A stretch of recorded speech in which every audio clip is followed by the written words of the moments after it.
দেৰগাঁৱৰ কাকডোঙা জিলা পৰিষদৰ অন্তৰ্গত অঞ্চলত নিশা নিৰ্বাচনী হিংসাৰ অভিযোগ দেৰগাঁও থানাত এজাহাৰ দাখিল পঞ্চায়ত নিৰ্বাচনৰ প্ৰচাৰ চলি থকাৰ মাজতেই সোমবাৰে নিশাৰ ভাগত সংঘটিত হয় এক আক্ৰমণৰ ঘটনা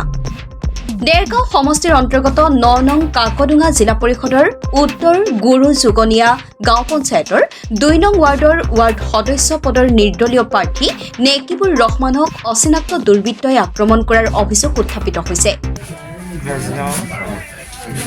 নামঘৰৰ ফালৰ পৰা এনেকৈ আহি থাকোঁতে ৰাতি অচিনাকি তিনিজন বান্ধি পেলাই লাখতে পঢ়া পইচা বেলেগ চাইডৰ পৰা মোৰ বাইক চলাই আহি থাকোঁতে মই পৰি গ'লোঁ পৰি যোৱাৰ পাছত মোক পৰা জেগাতে চকুত মাৰি দিছে যাতে মই মানে মানুহ চিনি নাপাওঁ কেইটামানে তিনিজন মানুহ মুখ বান্ধি আছে ক'লা কাপোৰ মুখ বান্ধি আছে তাৰপৰা মোৰ হেলমেটটো পেলাই দিলে ভালকৈ তাৰপৰা মোক বহি থকা মানে পৰি যাওঁতে পৰা জেগাতে মোক মাৰপিট কৰিছে তাৰপিছত মই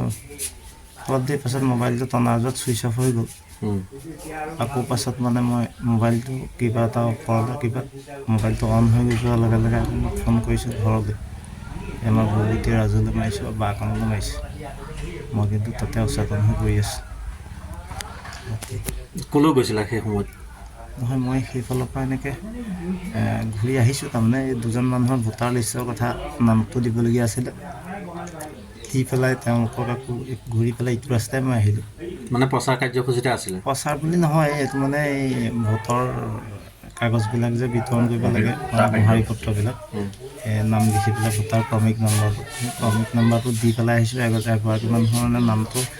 আমাৰ 1-2 নঙত নাই 4 নম্বৰ মানুহ 2 নঙত আহিল সেইখিনিতে অলপ বেমেজালি হৈছিলে মই কথাটো সুধিবলৈ গৈছিলোঁ অকলে আছিলে মই কিমান সময় ঘটনাটো ৰাতি আপোনাৰ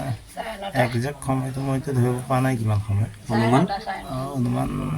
8টাৰ পৰা 9টাৰ ভিতৰতে হ'ব আৰু মুখত কি ক'লা কাপোৰ পিন্ধি আছিলে মুখত ক'লা কাপোৰ পিন্ধি আছিলে কেইজন তিনিজন ব্যক্তি আছিলে কিহত আঘাত হৈছে মানে মই প্ৰথম মূৰত মাৰিছে মূৰৰ হেলমেটটো এতিয়া মই পাছতহে গম পাইছোঁ দিনত মানে ৰাতি যেতিয়া মেডিকেলত গ'লে হেলমেটটো ফাটি গৈছে আৰু মোৰ এই বাওঁ হাতখনত বেছি ইনজিয়ৰ্ড হৈছে আৰু পেটত হৈছে ইনজিয়ৰ্ড আৰু আপোনাৰ